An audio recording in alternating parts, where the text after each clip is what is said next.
morning. It's still my rest day kaya we have the chance na makapagsimba. It's 2:30 a.m. already and the mass will start by 3 a.m. Dili kay kula yung simbahan na pud karon. I'm planning na dito ko sa GSIS Heights, which is first time ko sa church actually. Pangitaon pa na ako siya, magbaktas pa ko padulong sa sulod. But for now, mamara sa tag-jeep kay kailangan ka na sakay. Bye. Ingaw kayong jeep. 30 minutes to 5 minutes na kung nagulat. Wala pa gayapin ko pasakay. Kakababa ko lang sa jeep. So it's already 2:42 a.m. And baktas pa ko. Pangita pa ko simbahan. I think doon na siya. Pero I'm not sure really. But go. Since dili lagi ko sure kung unsa gyud kalayo ang distance sa ako ang adtuan, gitar na ako sa Google Map and doon lagi siya kaya ra kayo sa baktason guys. Nakita ko na siya actually. Na hayag kaayo and daghang police nagbantay. There are also a lot of youth nga nagsimba, which is good.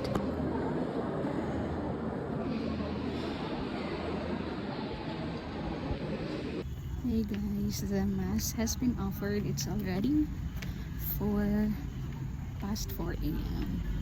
Baktas na ako siya pa ulit. But ako i-share kay it was really a good encounter, like experience. Kaya diba nga, it is my first time sa parish. Kini nga simbahan. So, the name actually of the church is Ascension of the Lord Parish. It is located there sa GSIS Heights. At ang tawag ganin there, not really sure. But once again, it is my first time. So, na-couple nga sila ang na-assign sa bread and itong bino. So, since na sila offerings, wala mag-carry sa offerings nila. Kaya sila man na-assign na doon laging hostia. So, they tapped me and asked if I can carry the offerings. They have me actually, kaya since Mr. and Mrs. sila, may isa-isa talaga silang offerings. So, I did carry one of the offers and then nagkatap sa altar. Diba? Sino mag-akala? I haven't prepared anything guys. Kaya I even forgot to set an alarm. Nakamata na lang ko ng 12:45. Kaya if nag-set ko ng alarm, my alarm should be 1 a.m.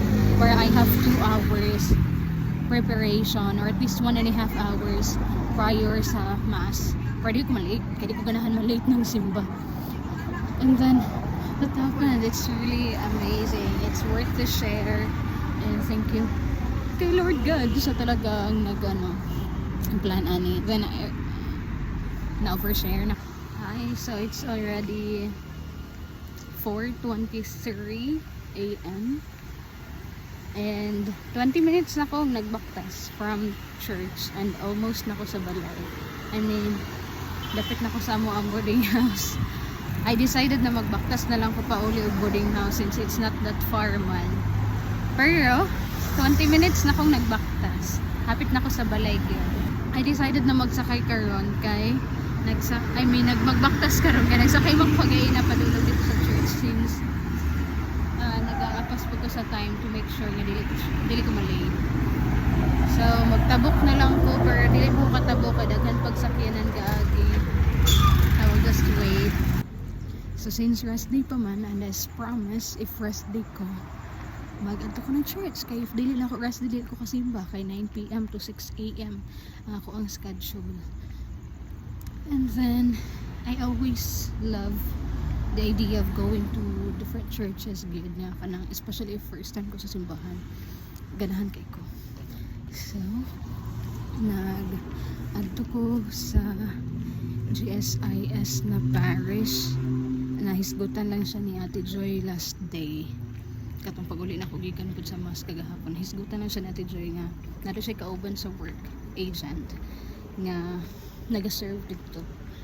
So na-curious ko wala pa ako ka-visit din ha nga part sa Matina GSIS lagi something. Gigoogle na ko siya so kaya feeling ako kay kaya raman sa baktason from the highway.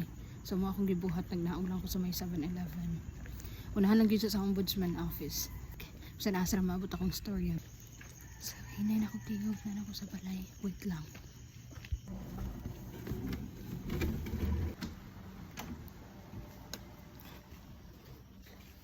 So, mula ko sa tadari sa kwarto nila Ate Joy. Anyways guys, let's padayon the chika. So, but then it's just amazing.